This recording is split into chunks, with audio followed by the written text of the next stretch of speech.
Welcome to a very special episode of Chakras and Shit. Have you ever wondered what it's like to live to 100 years old? I'm so fortunate that my Auntie Fran, 103 years young, and one of the last things she said to me was, "Is this the year the Canucks are going to win the Stanley Cup?" She was incredibly healthy right to the end. She's an amazing woman, and I have so many questions I would have loved to have asked her. And we have a very special guest tonight, and I'm going to bring him in right now. Oh, let's get some of these questions answered. Who we got over there? Hi, Brent. Is that you? It's me, yeah. Yeah, it says Tammy from Highgate Lodge. So I'm just getting it set up here for Fred. Okay, fantastic. Okay. So Great. We can probably turn the sound up here. Yeah, let me know how the volume is.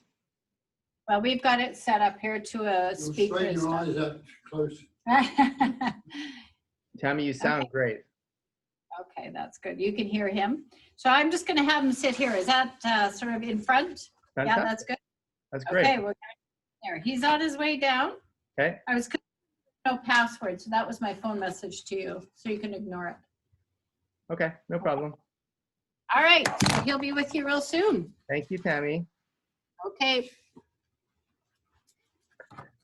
So I met OPA 3 weeks ago in Victoria on a Friday on the weekend with my girlfriend, Andrea. OPA is Andrea's grandfather. Yeah. And he's going to join us today for a little interview. So we're quite excited.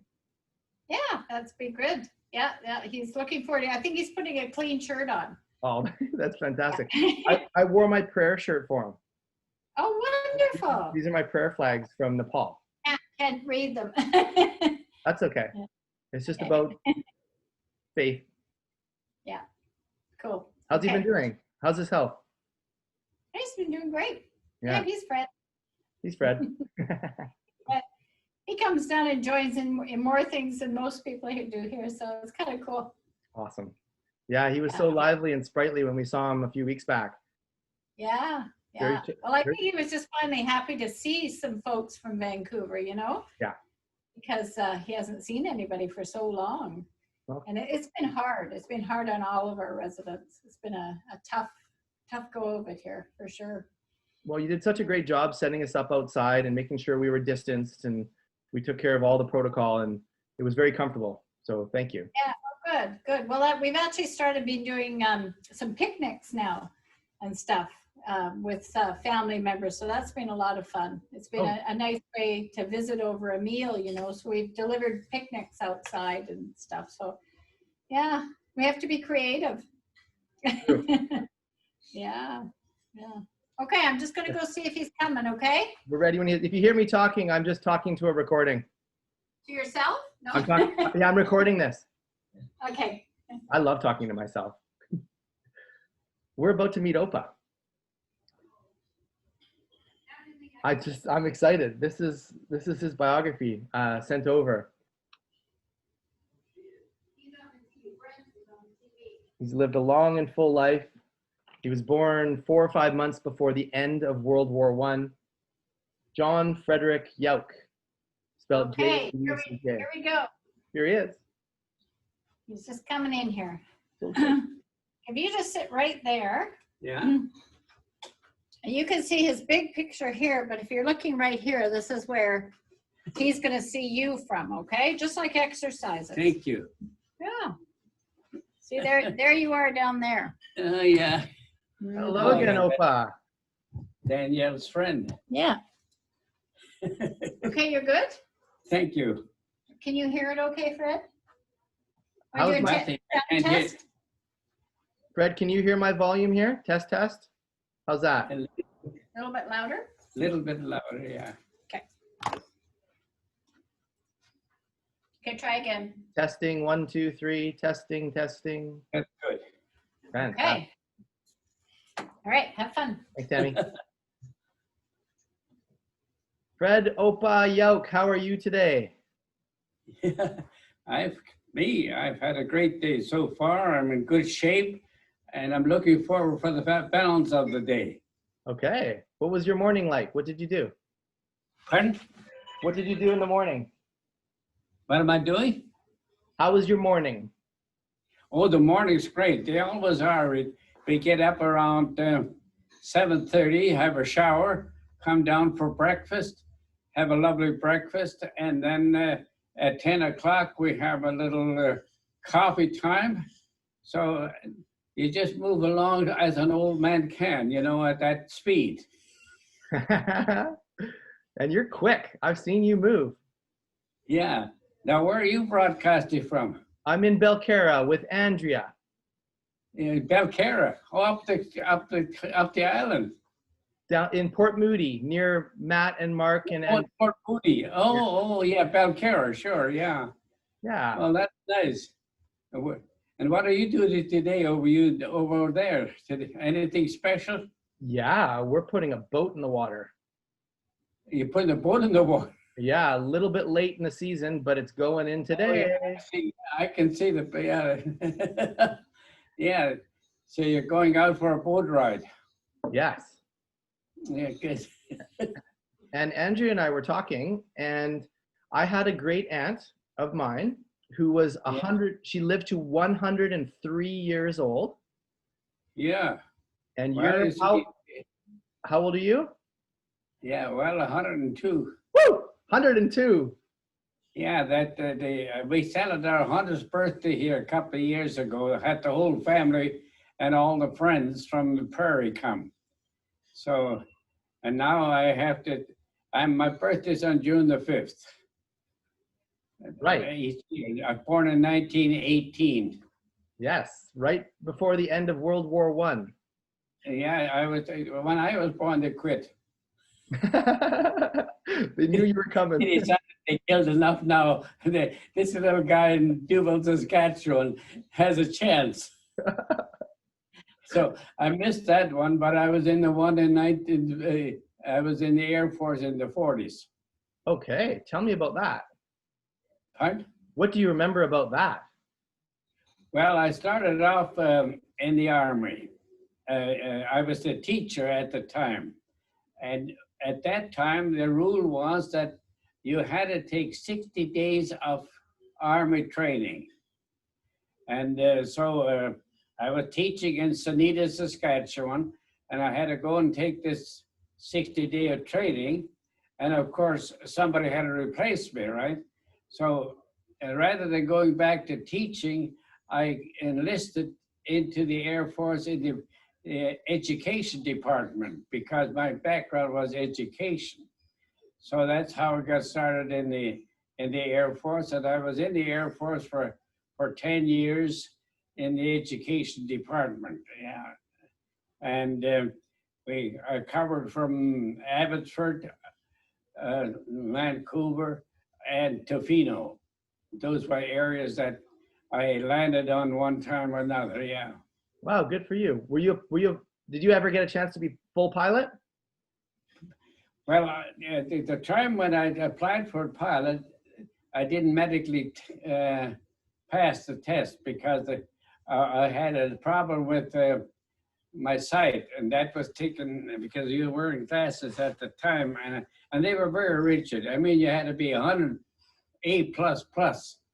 You were graded as an A++, that was the highest. And if you didn't make that, you couldn't get into the Air Force at the time. Okay, interesting. And I applied into the Air Force and became educational assistant, setting up programs and teaching, because a lot of the people at ground power wanted to move into a higher level. So I taught them math and that so they could pass their exams to get into a higher classification. So I was called education officer. Okay, good. Yeah. And you made it out safely, obviously? Pardon? You made it out safely? Yeah, well, yeah, what happened is I discharged from the Air Force on January the 2nd and went to UBC on January the 4th. Okay. Following day, and but I stayed on my Air Force pay because I could get paid equal to the number of university education equal to the number of years and on my Air Force pay. So I went in and I took 2 masters, one in business, one in hospital. I see that, yeah. And then you were a hospital administrator. Yeah, then I was a hospital here over in Luther Court, Okay. right across the street. And you're in Victoria, British Columbia now. Well, yeah, because I came over to be the administrator over here, and I had signed a 3-year contract. The idea was my wife and I were going to move back to Vancouver, but we never did because she got involved here in setting up choirs and Sunday schools and so forth, and I got involved in the Kiwanis and organizations here. So we stayed here. We lived at 1896 Lanes Road in Vancouver for 18 years, and then my wife died, and then I moved into here. I was bachelor for about 2 or 3 years after my wife died, and then my daughter worried about me because she'd phone and I'd be walking or I'd be playing golf and God knows what. And so finally they decided I need to come here where I was always under control and I couldn't go any further than the church down, which I'm still here then, room 305 upstairs. Are you really under control, or do you break the rules every once in a while? Do you break the rules a little bit? OPA, Yeah. look, I want you to look over here to the screen. Look to the left, down. Can you see me down here? Yeah. Look, can you look left and down, possibly? Nope. Okay. This way. Okay, it's all good. I was trying to get your eyes. That's okay. So, do you break the rules a little bit? The rules here? Yeah. Well, what happens here is we have a general assembly every quarter, and any suggestions we have to put in writing and put it in the office a couple of weeks ahead of time. And if they think there's something that's worthwhile looking at, they bring it up at our quarterly meeting, and then it's put up to if the administration agrees with it, they'll put it up for vote to the General Assembly. So that's where we're at. We can make recommendations. They go to the executive, and if the executive thinks it's possible, they'll bring it into the General Assembly, and then if the General Assembly agrees, so it's a democratic really. Okay, good. And I have some questions for you. Good. I have some questions for you. Yeah. So you talked about your morning routine, and you're obviously very healthy for 100. Yeah, my day starts, I get up at 7, have a shower, come down for breakfast at 8 o'clock. So breakfast is from 8 till 10. You have to be there before 10 or you're out. And then the lunch is from 11 to 1. That is, if we start, because we have different sittings. We can't all get into the dining room. So we have a 11 o'clock group and a 12:30 group. And Okay. I belong to the early one, yeah. So what do you do for exercise in the morning? Well, we do exercise we did here. We do what we call a 5-period exercise. And we do this type, we do this type, and we do the one behind the chair, up and down. In other words, we do there is a name for our exercise, forget the name, that is designed for our age group, which most of ours are over 70. We're all these young people who, because I'm in the 90s, of course, or 102, I should say now. Yeah. And I hear that you have the most vigorous exercise of anyone. Well, we have it right here, and we have a half hour.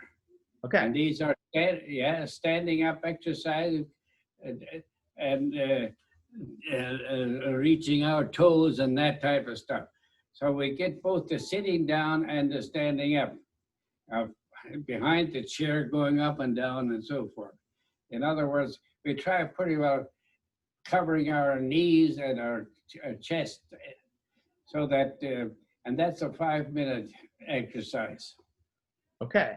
And do you eat good food? Do you eat well? Do you eat healthy food? I sleep well. I read till about 11, and right now I'm reading the history of Egypt. Wow. Because I was in Egypt some years ago with my wife, and I were in Egypt. We went to the Valley of the Kings, and that was, we wanted to see the early historical, because Egypt was the cradle of civilization at that time. And they had started writing, and from Egypt, civilization moved out. Then the Israelites got into Egypt, and then Moses took some of that out. And of course, they had the Egyptian. I still have some of the Egyptian writings here. Of course, it's in Egyptian, then in English. You see, I have a book when I was over there. My daughter and I were in Egypt for three weeks. Wow. And then we did Egypt because I wanted to go back in the early historical times of Egypt, when the children of Israel, under Herod the Great, fled into Egypt. These were Israelites, right? They fled into Egypt, and Egypt at that time was the center of civilization and reading and writing. They're the ones that produced mathematics. Okay, can you read Egyptian scripture? Pardon? Can you read and understand Egyptian scripture? No, it's been translated. Okay. It's Martin Luther translated it from Egyptian language into the German language, and then from the German language it was translated into English. Okay, and he was the German reformer who began Lutheranism? Martin Luther was actually a professor at the University of Wittenberg. But okay, because he brought in the Protestant religion, the Lutheran religion, he was ostracized by Rome, because Rome wanted only one religion. That was Catholic, right?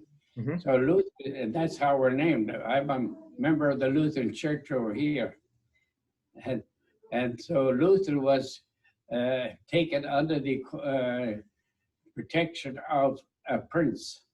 And then he translated the Bible from Latin into German. So that was the first translation. And then he nailed 95 theses to the Church of Wittenberg. That is where the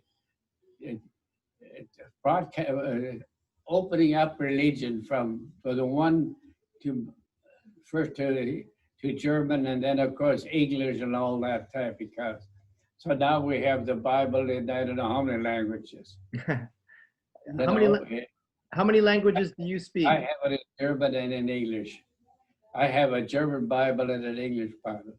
Okay. I was confirmed in Luther in the Lutheran Church in Duval, Saskatchewan. And Lutheran is it Protestant? Pardon? Protestant, correct? Yeah, Protestant. Well, Lutheran is Protestant, yeah. The Protestant, the names of the Lutherans just because of the language, see? The Protestant and the Catholic and what have you. And now it's in, I don't know how many languages, I think it's about, I forget the last translation, but the Bible is still being translated into little languages where there are missionaries. Okay. And so we have what we call in our church a missionary program that we support missionaries in India and in different areas. They're under the auspice of the Lutheran Church. Okay. So what is your regular church practice? Regular? Yeah, Yeah, we're right. for Okay. praying, for going to church, attending Yeah, ceremonies. well, I What is go your, to church every Sunday morning Okay. at 10 o'clock. okay, good. And then after 10, we have what we call a social hour. We stay there and have a lunch and sit around and chat. And that's in the morning. In the afternoon, there is a study group that meets a couple of times a week under an ex-pastor. We have about 4 or 5 retired pastors there, and they set up study groups and reading groups and so forth. So I belong to the study group that will either read the book of, we'll say, of John, and then if I'm reading it, I have to try and interpret what I got out of that reading to the group. And there's about 15 or 20 of some ex-pastors and whatever. The idea is to open the Bible as a discussion group, so that it's just not only read, but when you read it, you try to interpret what you read to the group. And if the group agrees with you, they'll say, that's not too bad, Fred. Next time, do more study. But yeah, see, there's about 3 or 4 pastors, retired pastors in the same group that have retired here in Victoria. Were you a pastor at one point? Right? Were you a pastor? No, I was never a pastor. I was a Luther student, and I went to Luther College, and from Luther College, I went to Education College. And then after the war, I got 2 masters, one in business and one in hospital administration. And I ended my last 12 years as a hospital administrator. And because of my wartime, I was able to retire at 60.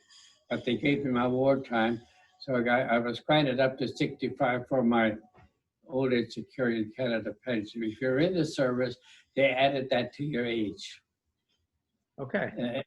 So I was about 5 years, so I retired and I got my old age security at 60 because they gave me 5 years credit from the Air Force.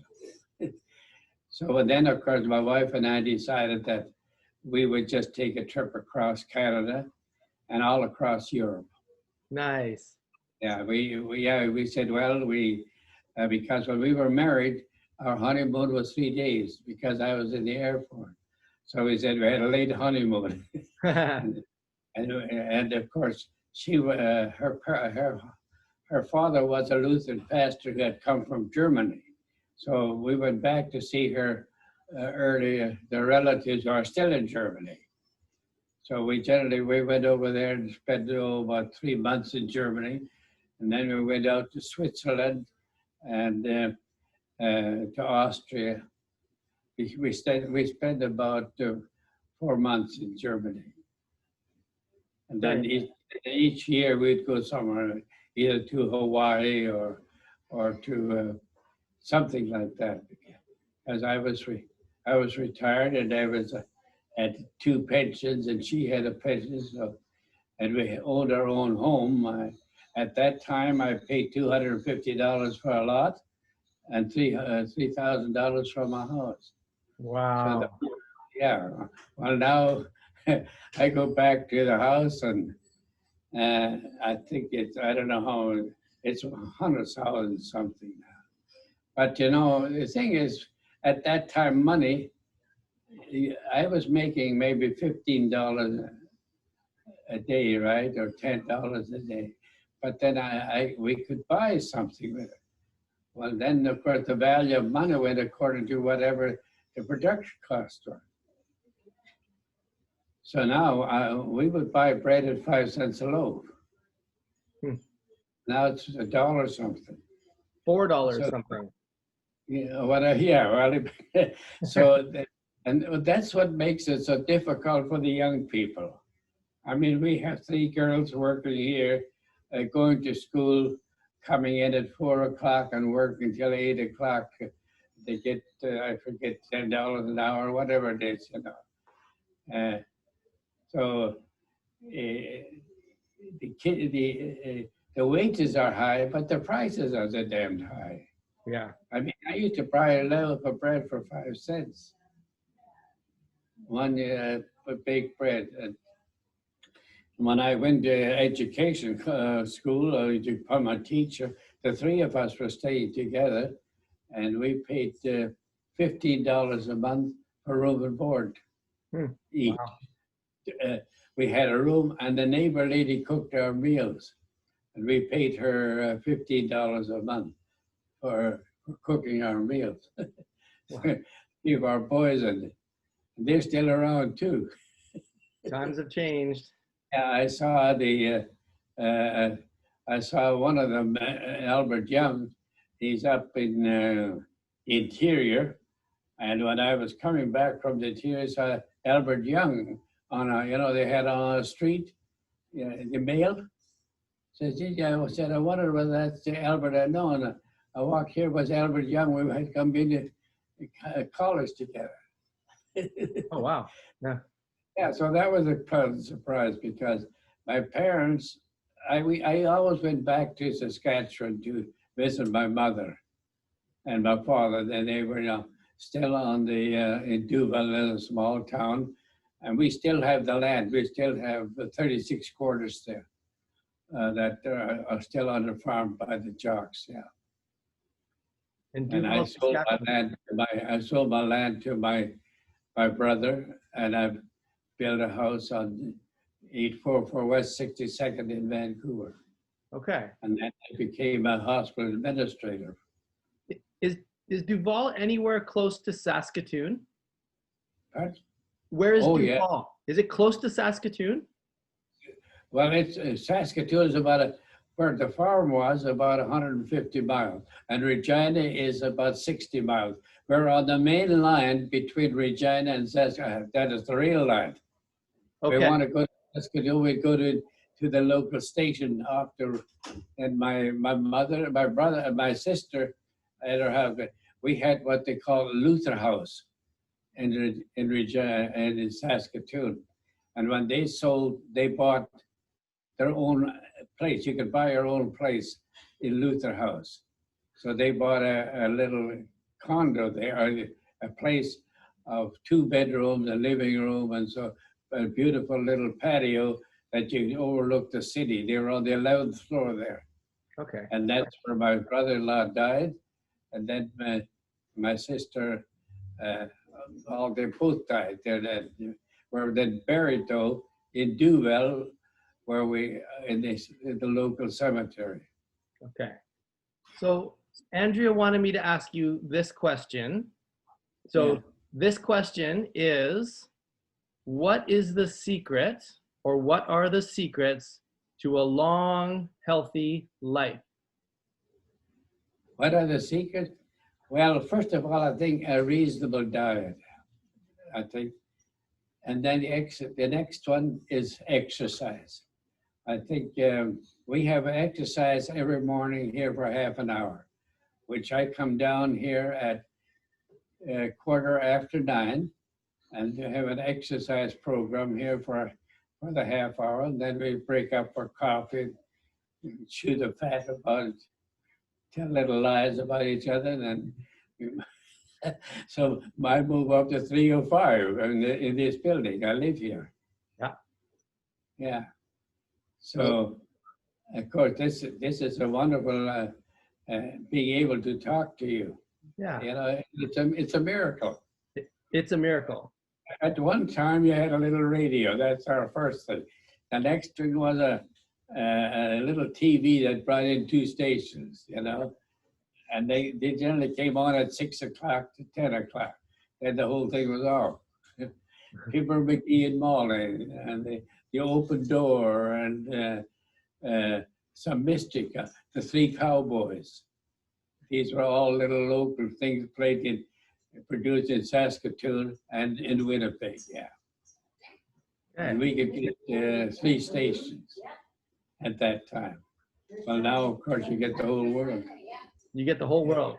Yeah. Yeah, well, anybody, if they have any broadcasting systems here, they have these big aerials up, and, and I pay, I think it's $50 a month, and I can turn my radio on that has both the voice and the picture. I mean, my television, right? Yeah. So I want a hockey game, or sometimes I have two televisions, one on a hockey game and one on something else. Are you watching the hockey right now? Well, I used to play hockey, yeah. I used to play hockey for Duval, Saskatchewan. We were little towns, and we'd play the next town up or the town down. Like Duval had a hockey, Govan had hockey, Strathclyde had hockey, and then we have a tournament in hockey and in baseball. Summer, July was summer months was baseball, and we would play against Govan, Duval, Saskatchewan, and then they went on July the 1st in Saskatchewan. There would be a rally of all the games come together, you know, the different games, and then we would get a prize. We won. I think I won $15 one time because we won that time. Yeah. Canada Day, July 1st. Pardon? Canada Day is July 1st. Yeah, that's right. Well, the thing was that in these little prairie countries, you made your own fun, right? Sure. We were all farmers, and we would go to a sports center. Duval would have a sports center, Govan, and then we would play those. We'd play Duval, play Govan, and the schools. I played in my school. I was a catcher. Okay. School, yeah, and we played the next town and so forth. And then on 1st of July, it would be called Saskatchewan Sports Day, where the schools would meet for competition and so forth. And that was part of our life. That in the winter we played hockey, either on a frozen slough, a water, or a little skating rink. And the skating rinks were just fenced in places, and then they'd water them at night. At 9 o'clock, they'd spray the whole thing. So then we're ready for skating. Fantastic. And then it freezes overnight, and you have an ice rink. You had some fantastic players, Canadian players out of Saskatchewan. Canadian hockey players are the best in the world, right? Yeah, that hockey hockey and baseball were the main centers of our summer was ball, the winter was skating. Yeah. And then in the towns, like when I was in Regina going to education college, the city would make a fence or a snowbank in the park, and then flood the park and make skating. So we could just go out of our house and go out and skate, and that was free. And the city fire department or the water kept the ice. They flooded once a week, and that was for each little area had, and then that's what the competition then arose from. We were on the Regina Club, and some of it would be in the Winnipeg Club, and some in Weyburn, and so forth. Love it. So I have a little list here of 10 secrets to living a long life. This is not your list. This is famous people. Okay, yeah. Can I read it? Can I read it to you and see if you agree? Are you ready? Yeah. Here's number one. Do bad shit, have more fun. Yeah. Do you agree with that? Yeah, I still have I still enjoy myself, yeah. And you have to do that. Yeah. Reading, my two things are reading and coming down for conversation or playing that game right there. I participate in any action that I'm still physically capable. Good for you. That is in discussion groups, debates, shuffleboard. Oh, cool. That's the shuffleboard right here. Well, when COVID is over, I'm going to play you in shuffleboard. I love shuffleboard. Yeah, that's right here. You can see it if you look over there. If you see, I don't know whether you can see it. You can see me. I can see you. I'm down here to your left. To the left, you'll see the shuffleboard. Okay. I have a dart game. Nice. The little dart games and the shuffleboard game, and we have the games that we can play on by a bowling game. Okay. Yeah, and these are all done in this room here. And then downstairs we have a pool room. Like billiards? Yeah, playing pool. Oh, great. Wow. Yeah, that's downstairs. And then, so if you want to go down, have a game of pool. When my son comes, we go down and we generally bet $1 for the game. Who wins? So Ernie, my brother used to come in and we would play this game. Well, of course, he's dead now, yeah. Okay. I'm the only one that's left from the family. You're doing great. We were 7 boys and three girls. 7 boys and 3 girls. Yeah, 7 boys and 3 girls. Were you, where were you? Were you oldest? I was the third youngest. Third youngest. I had, my brother Ernie was the youngest. Yeah, we were 7 boys and 3 girls. And I'm the last one now left. Yeah.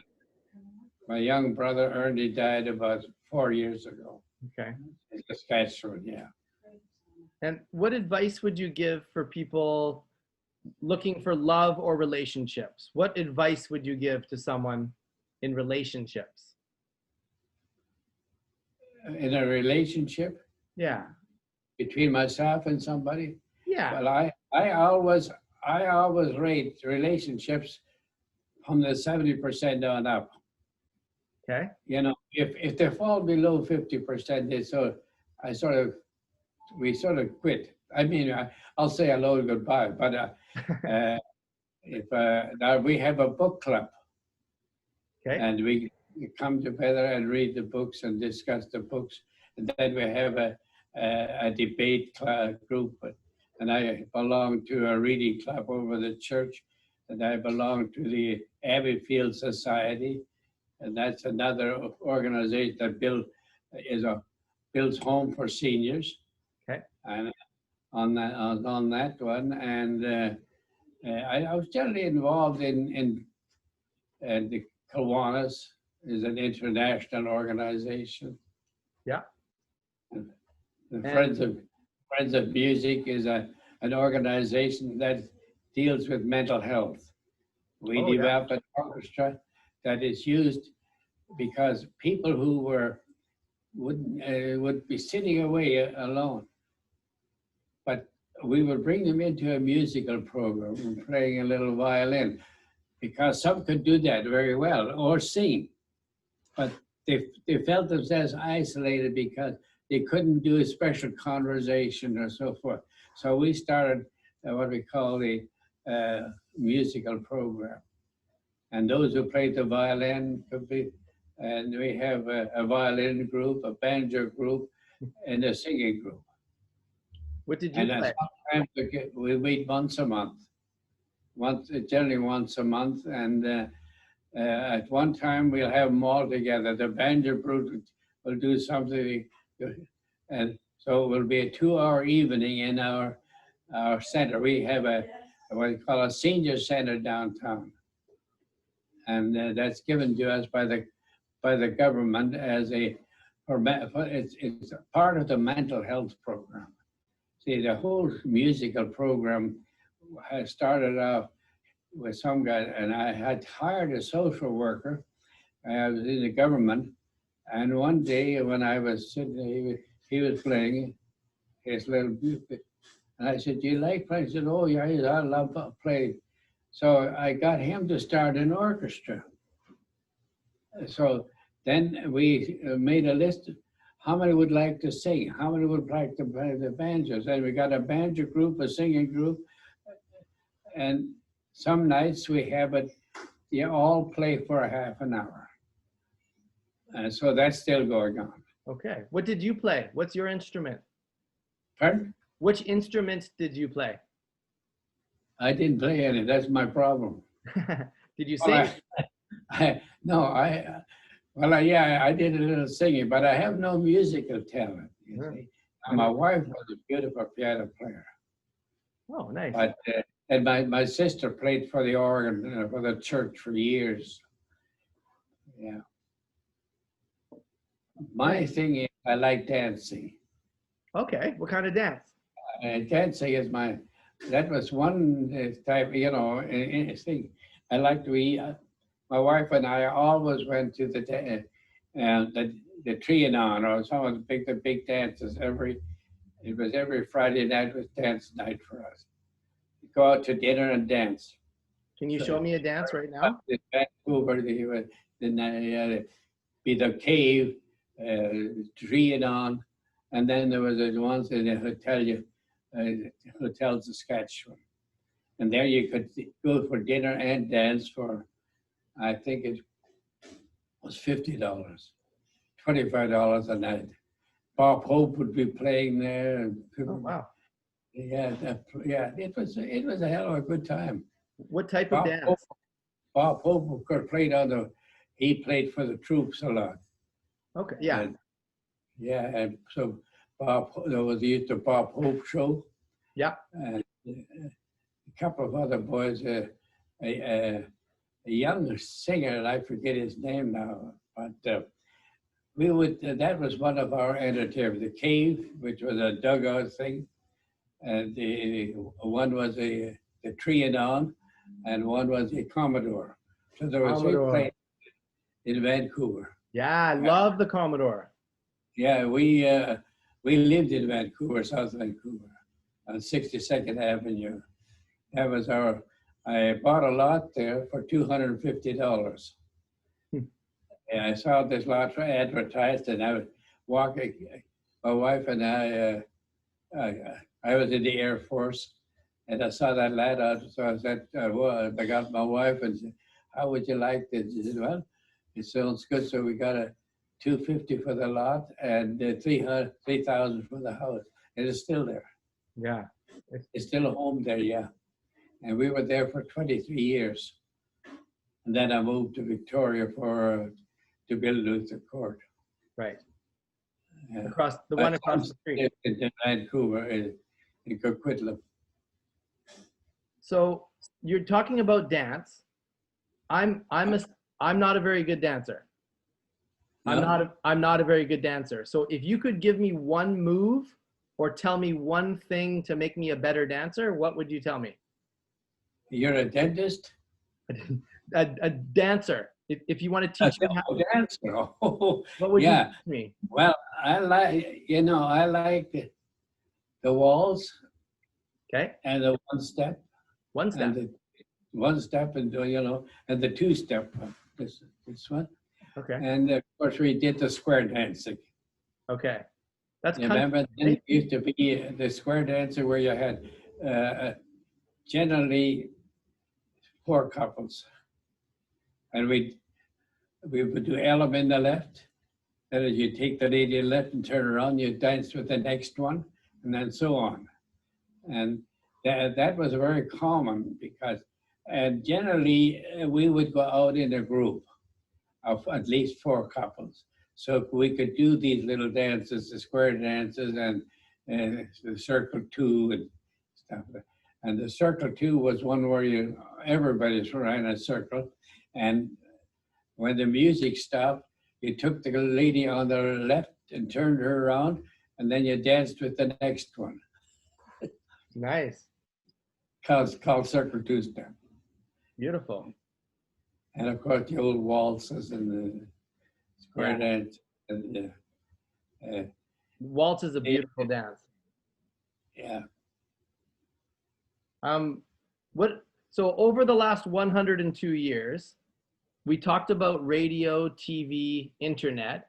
What other inventions or what other changes are you? Well, what I think the most is the satellites. Yeah. Day that you can, if you have the right equipment, you can send messages, God knows where, right? Yeah. Through the satellite. And of course, in my day, you had the telephone, right? That was the first thing. And then you had the little ticker machine. But now Yeah. you can send a message, God knows where, through your Yeah. satellite up here. Do you think And there's aliens or anyone in space that are getting our messages? Well, I think what it has done, I think it has brought the world closer together. Yeah. In other words, I can communicate through the satellite with somebody in Russia, right, or anywhere, as long as we have to say. Or if I talk in English, he'll have it translated into Russian. I can talk to a fellow in German when it gets over here. I can translate it to anybody. As long as I can do the language and that language comes in, I can translate it into English, providing I know the language. So, but that has brought us together, the Germans, the Russians, the Spanish, because we now can communicate like you and I. Yeah. Face to face, right? It's great. Well, you're That, at the one time, the only thing was a little phone, hello. yeah. But now if you have the right equipment, you can phone and say, well, here you are, and right on the face, you know. Like my daughter has one of these little pads that she has. And when she's on the road, she can dial it in and talk to me face to face. So Yeah, it's amazing what's happened in the world. yeah, it's just almost impossible to think of that I can see your face. I don't know whether you can see mine or not, but I can. I'm looking at you down to the left. So see that iPad? well, that's fine. Yeah. Yeah, Right there. yeah. I know That's me. Oh. Yeah. Well, when they said there's somebody here to interview you, I said, well, I hope I can still keep a straight face and tell the truth. Well, you can tell me a lie. Why don't you tell me one lie? Pardon? Tell me one little lie. One little lie. Well, the lie that I used to say was mostly about my age after my wife died, I'd get so young. And of course, I didn't age much. I mean, I'm 100 and some, 102 right now. So the young girls would often think they were dancing with a young guy, and there's a guy 65 years of age, you see. But I was a good dancer. I took dancing lessons. I enjoyed dancing. Yeah, I can see that. But now, right now, of course, everybody knows everybody here, and my church is across the street. And then my son lives in Coquitlam, and my daughter up in Duncan. Right. Yeah. I've been to the farm. It's a nice farm, Roberta's farm. Oh yeah, we still have the farm. Well, I said farm, I mean garden. The garden is amazing. Yeah. Well, we still have 32 quarters in Saskatchewan. Yeah. And my nephew is farming it. So, and of course, it's all power. They seed by air. You know, there's no more drill, and the whole thing has been changed. Because at one time you had the plow and the horses and stuff like that. Well, then you got into tractors, and now it's partially air. Gotcha. Okay. Opa, I got about 4 more minutes. So well, that's fine. Can you do me a favor? Can you tell me your favorite jokes so that I can use them? Well, you know, that's the one thing I have never been good at. No, I never have. Now, some people can tell these things one after the other, but I have never practiced the joke. I'm too much of a realist. Okay? So I'm sorry, I can't help you there. Okay, I'll tell you a joke. Okay. Okay. Okay. This is my only joke. I only know one. What do you call a bear with no teeth?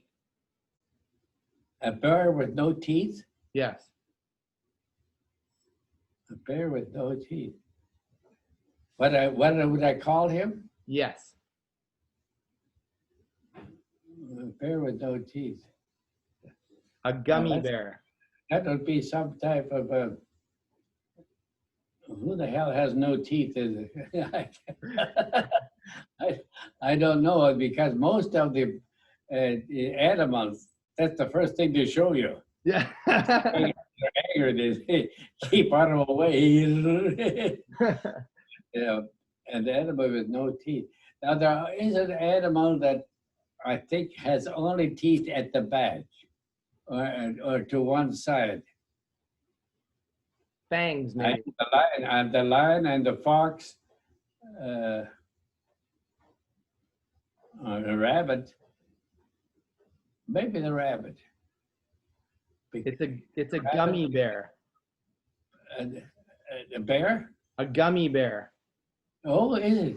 Yeah. Yeah. Like the little candy gummy Yeah. bear. Yeah. No teeth. Yeah. You know, that's interesting. Because now there was, I think the snakes have no teeth. I'm not sure though. Or some snakes. Yeah. Or they have fangs. Yeah, that's right. Yeah. And yet they were mostly stinger to Yeah. poison. Yeah. Have you ever Yeah. been bit? Have you ever been bit by an animal? Pardon? Have you ever been bit by an animal? No, I can't really say that, because although I grew up on the farm, the rabbits and anything that was an animal, I always had a gun. Like a fox and wolves, we would shoot those from a distance. Okay. Because if I could get a fox fur, I might get $15, $20. Because all of these we would skin, and we would put the skins on a triangle and let them dry and take them to Eaton's. So rabbits would give us 35 cents to 40 cents, and the bigger, more you got. So one of our incomes as a kid was hunting. I had my .22 rifle and anything within 25 feet I could pretty well pick up. Nice. Because we did a lot of, that was one of our sports, target shooting. You know, as kids, we would have a target and a big, and then we would bet who could get the target. We each put in 25 cents, and the guy that got the target the most would take the money. So that was our gambling with shooting. And for 25 cents, you could buy 5 loaves of bread. Yeah, well, yeah, and an ice cream cone. Or an ice cream cone. A double-header would be a dime. Okay. Nice. And so a Saturday night, when you lived on the farm, Saturday night, you went to town. And you go to the ice cream parlor and you have a dime, and you get this double-header ice cream cone. So that was your favorite. Or you would go into what we call the town hall, and the town hall would have a music group, a homegrown music group, and you pay 25 cents and you dance whoever was around there. It was Saturday night, Duval's a schedule. Saturday night was a Saturday night program, yeah. And that was between that and the church, you see. Yeah. The churches were all built out on the farms. And they served the local community. So tell me, later on, moved the churches into town because the farmers were all moved to town themselves, because they would fly. They either flew out or they drove out, and everything was powered. Sit on the tractor and away they go. There were no horses and cows anymore.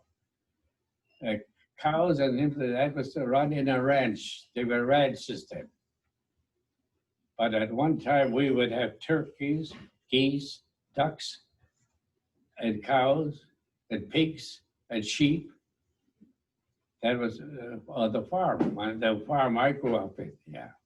And big barn that'd be about 100 feet long, and a big hay loft that you'd cut your own hay in the fall and you put a stair up in the, so, and then we milk the cows by hand. Wow. Yeah. And we'd feed the little cats. They'd sit there and squirt it all. And they, it was our fun. Love it. Yeah. And the cats would, as soon as we went to milk, the cats would come and just sit and with a little paws like that. These are wonderful little memories, you know, of kid things that we did. We played bear in the manger and things like that. Played in the barn. Skating was outside on the slough in the winter, or swimming in the swimming holes in the summer. Yeah. And then we would form a local, each little town had a baseball team or a hockey team. So I played hockey in Duval and in Strasbourg, and baseball in Strasbourg and in Duval against the next town. And July the 1st was a sports day. That's when all the little hockey teams and in the summer it would be all the baseball team would come together. And then the local people in town would put out the gifts to the winning team. And that might be a couple of bucks, or it would be, say, here, when you come into the store, we'll give you can get this and this. What position did you play when you played hockey? What was your position? I played left. Left wing. Yeah, forward. Did you score lots of goals or did you get lots of assists? Well, we generally, we finally had to, we always had a 3 in a row. And the idea was you get down as far as you can and then make the goalie think you're shooting for him. You pass it over to the center, you know. Yeah. And if you got it fair enough, while the guy was over here, he'd shoot it. So it was a lot of fun. And curling. Curling. That's Canadian. Curling, you know, on the ice, yeah, ice curling. We still had curling. We had a curling club when I was the administrator at the Pearson Hospital. We had curling. You needed 4 people. Yeah. To play the game, and we would form a curling group, and we'd get the curling ring because we were every Thursday we could get it for $1 a night, and then each of us would put in $1. Yeah. And you golf as well, yeah? Golfing? Pardon? You used to golf? You're a golfer? Oh yeah, I still. Well, I play golf over here, but now I can't walk it anymore because my knees are giving out. Yeah, I belonged to the Cedar Hill Golf Club. Wow. For years until my knees finally gave up, and I think you paid $50 a year a membership fee, and then you paid a flat rate, and you just had to pass. Yeah. Do you remember your lowest score? How low was your best score? The lowest score I made on that one time when everything went right, I think was a 41 or something. 9 holes, right? I broke the 40s once. Okay. Because nice. every time I shot the darn thing, one rolled right in from a short hole, you know. The first hole in one. You had a hole in one. Yeah. Good That for would you. happen. Yeah, that would happen once in a while. And my son and my grandson, we would always play over here at City of Court. When they came over, yeah, at 3 of us. And Mark still plays once in a while. Of course, he's 82. That's my son, yeah. So, and of course, I'm a little over 100 myself. Yeah. Beautiful. But so far, my activity mostly is now with a reading group or debating group or a musical group that is I supported, but I can't play. That is, I supported Friends, I like Friends of Music. Friends of Music was started to help the mental health. And it had started by a guy who came from, I had to hire a social worker from Edmonton. And one day I came in to see him. He was playing a tuba or one of these. And I listened to him and I said, would you mind starting an orchestra here? And he said, oh, I'd love to. So we now have a banjo group, a music group, a horn group, and sax group. And I think there's 110 of us in the music group. And they still play once a week, and we have them come out here once in a while, a quartet or something, and a singing group. And when they come out here, I take a collection and offer them people here not to Bentley. I'll give them $150 or something. Mm. Well, but I thank you so much. You're welcome. Thank you for this. It's so inspiring to see you so vivacious, so alive. You're still dancing, you're still exercising. You know, Yeah. The ladies there say you're just wonderful. Well, I try to keep active in the morning before I get out of bed. Yeah. I'm a little pedaling and, and then we come down here and we have a half hour of, have my breakfast, and 9:15 we're down here and doing half an hour exercise. And as long as I can keep that up, and That's great. okay. Well, thank you for your time. And thank you. And I'm just going to say as well, exercise, diet, have a good diet, and dance. Those are the secrets to a long life. I have to keep, I try to keep a diet. My diet is always in the morning an orange or a fruit, right?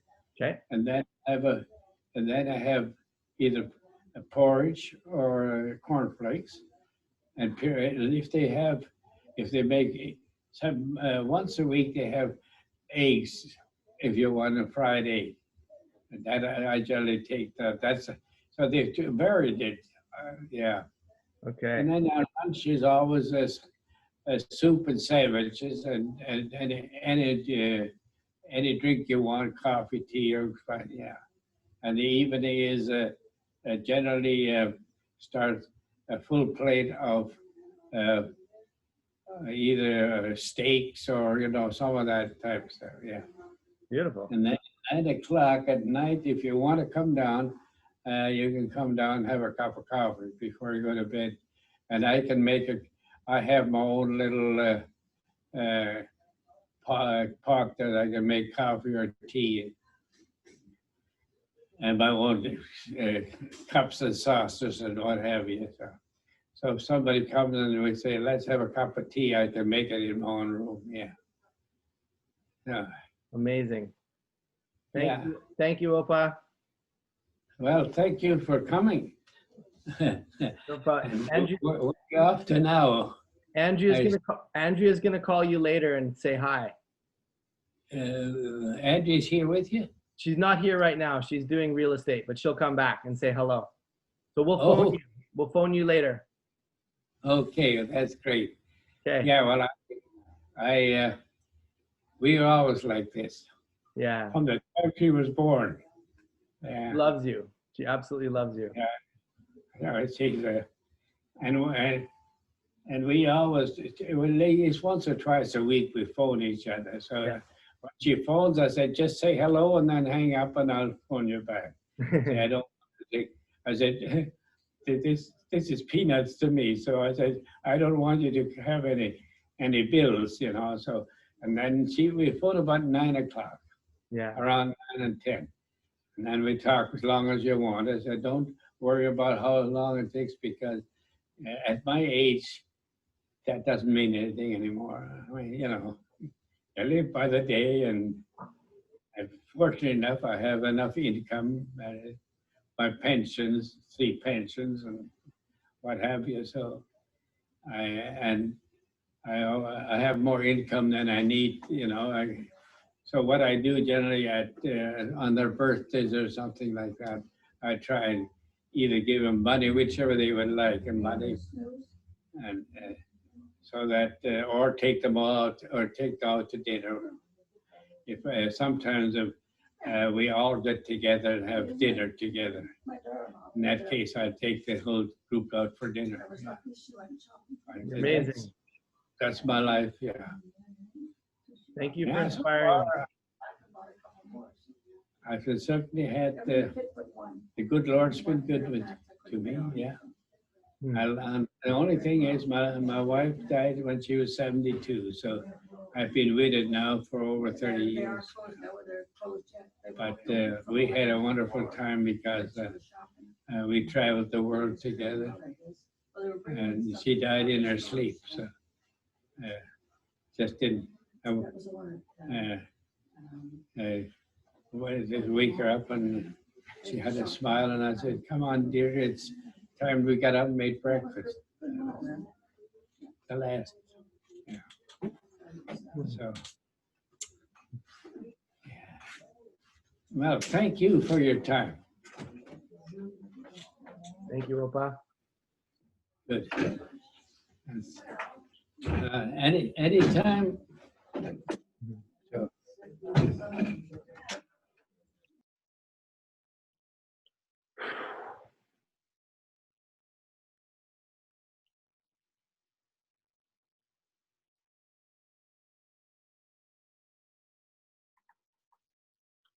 Thank you, Opa.